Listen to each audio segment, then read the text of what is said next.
барша тіл жанашырына, барша қазақ халқына тіл мерекесі құтты болсын деймін. Қаншама осы тілді насихаттау жөнінде тіліміздің мәйегін танытып, осы ұрпақ бойына сіңіру жолында үлкен жұмыстар жасалып жатыр. Жалпы ел тағдыры мен тіл тағдыры егіз ұғым.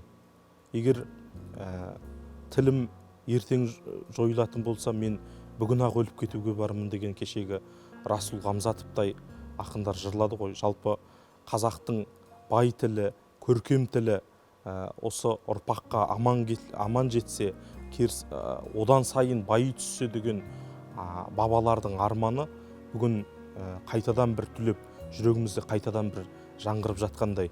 Өйткені хакім Абайдың тілі болған, Әуезов болып әлемге тіл қатқан Шәкәрімнің, Өр Махамбеттің тілі болған қазақтың өткірде бай, кемел тілі бүгінгі 21 ғасырда да, 21 ғасыр жаңа заманның, жаңа ұрпақтың санасының төрінде, жүрегінің төрінде күмбірлеп сөйлеп тұруға тиісті.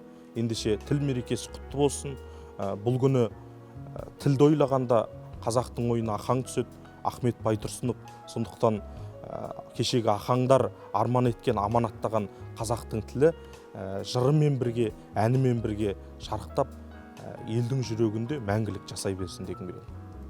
Ана тілім сенде жатыр сыр алуан, қадіріңді сөз түсінер ұғар жан, қаршадайдан қолға қалам алдырып, ана тілім мені төрге шығарған, сенсің менің қасиетті тұмарым, кеудемдегі жаққан сезім шырағын, сақтап өстім салт дәстүрді киелі, жаттап өстім бабалардың жыр әнін.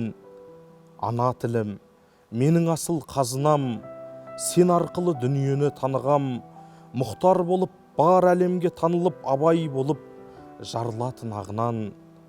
Қазақ тілі қандай ғажап тіл едің, елжіреткен елдің нәзік жүрегін, бойыма бар жақсылықты дарытып, ақыл ойдың ағытасың тиегін.